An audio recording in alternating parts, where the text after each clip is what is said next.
kulanti wacan oo wanaagsan mar kale akhyaarta hawada naga daawanaysa ay ku soo dhawaada gabayadii qiimaha badnaa ee aanu ka duubaynay abwaan cabdulaahi cabdi faarax oo loo garanayay abwaan hollaal abwaan gabay aad u qiimo badan oo caqiide ah ayaad tirisay waxaadna ku sheegtay gabaygani inuu gabayadaadii kii ugu dambeeyey yahay maxay tahay sababta gabaygan aad mooddo inaad keligii ka bilowda keligii ku dhammaysay aad u tiris gabayada qaar ba nooc baa kala keena waan hayaa gabayadii kale oo dhan waa ka horreeya waa kii u dambeeyey kaan sheegay laakiin hadda kan kii lamidka ahaa ee qaybta aan kaga hadlayay oo xagga diiniinka marka ama maadiinkaba aan kaga cawdayna waa jiraa kuwii kalena waan sheegi doonaa laakiin kaasaan kan kuu raacin wuxuu yidhi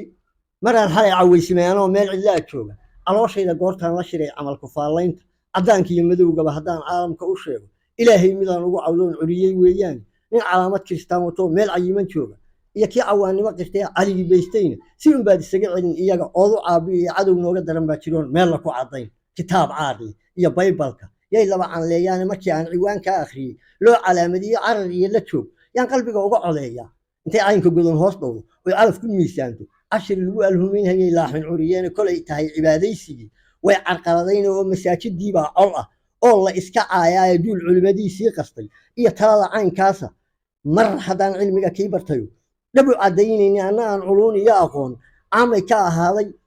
aakhare cadaabiyo si aan naarta uga caynta cafis weeye eebbahay waxaan ka codsanayaa cirir iyo fariidkii ahaa way caburiyeen oo caaqilkii talin lahaa way casilayaan oo geesigii caan baxay ceel ku ridayaan oo waxay cadaadini abwaan curiye suugaan irooliya kolay tahay gabow ceesi mahayaan beentaa cudoonoo runtaba way ka cararaan xaqna caasiyoo baadilkay uga codeeyaan oo cadaalad iyo khayrba way cidhib tiraayaan waana ehelu ceesh iyo sidii caada qaataha cayil bay la bararaan intay ribo ku ceeshaan oo ammaanadan laba cuslayn maal cashiirada haddii booli laga caaganaa way iska cunayaan kolay cuudaaga wameed ku tahay ma cafiyayaan cumshigoo jabkaa way ku dhicicaare ilaahay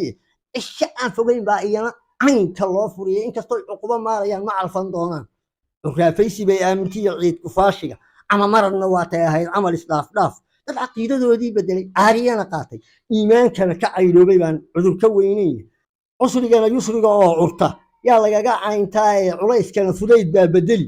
caafimaad qaba ee calooshii bugtana tiifayow baa ka cidhibroon caynkaa kuwii nagu qabtay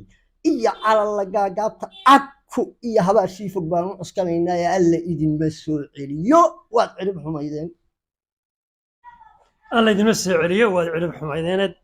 dabcan af soomaaligan aadka u culus ee miisaanka leh